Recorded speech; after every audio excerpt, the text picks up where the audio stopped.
Falacia del falso dilema. Es un argumento que presenta una pareja de posibles categorías y asume que todo lo que se discute debe pertenecer a una de ellas. Por ejemplo, en la guerra contra el fanatismo no hay márgenes. ¿Estás con nosotros o estás con los fanáticos? ¿Por qué? Porque en realidad hay una tercera opinión que podría ser perfectamente neutral o una cuarta que podría estar en contra de ambas e incluso una quinta que podría empatizar con los elementos de ambas. Falacia a la ignorancia. Es la declaración de que todo lo que no ha sido demostrado es cierto y viceversa. Por ejemplo, puede haber 70.000 millones de otros mundos, pero como no se conoce ninguno que tenga el avance moral de la Tierra, seguimos siendo centrales en el universo. ¿Por qué?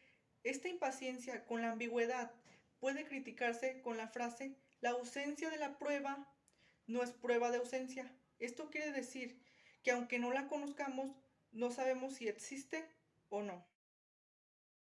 También tenemos la falacia circular, que este tipo de falacia ocurre cuando el argumento de una persona simplemente repite lo que ya asumió y de antemano no llega a ninguna conclusión.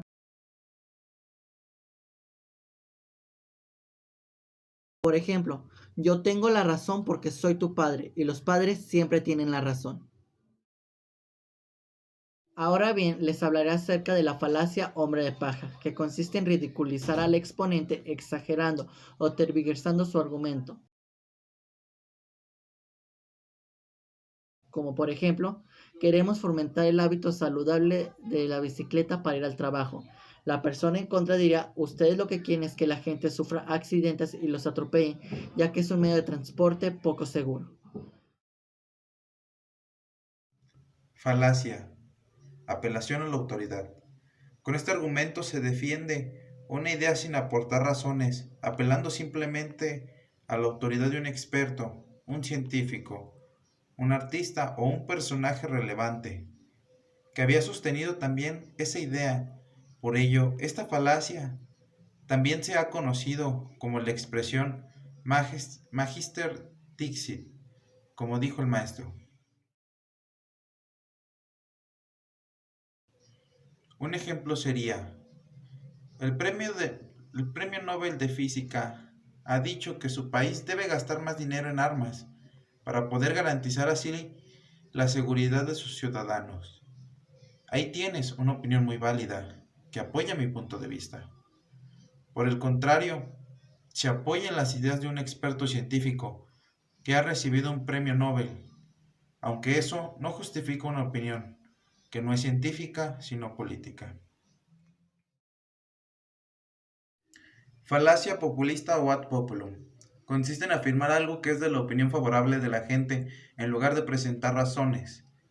Suele utilizar un discurso populista y seductor. La falacia populista posee el siguiente esquema lógico.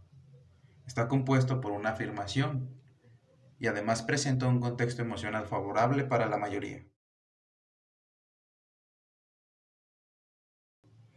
Un ejemplo sería el siguiente. 9 de cada 10 de los nuevos electores son favorables a la ley. Por lo tanto, es una buena ley. Lo que hace es generalizar que por ser la mayoría de votantes será una buena ley, sin tener en cuenta las repercusiones que esto deriva de ella. Además, sin conocer las consecuencias que traerá esta nueva ley.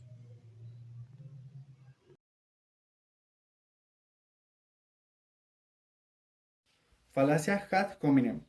Los ataques personales son contrarios a los argumentos racionales. En lugar de avanzar a un buen razonamiento, una falacia ad hominem reemplaza la argumentación lógica con un lenguaje ofensivo no relacionado con la verdad del asunto. Esta es una falacia en la que una persona critica o discrimina la opinión de otra sobre las bases de características personales, antecedentes, apariencia, entre otras, para la argumentación en cuestión. Un ejemplo de esto sería: como Antonio no es mujer, no puede opinar de feminismo. Falacia de la correlación y la causalidad.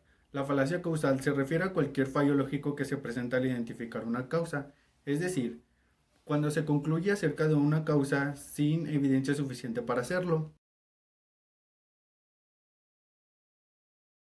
Como por ejemplo, si alguien dice, dado que sus padres le llamaron Jesús, deben ser religiosos cristianos. En este caso, aunque pueda ser cierto que sean religiosos y cristianos, no es evidencia suficiente para llegar a esta conclusión.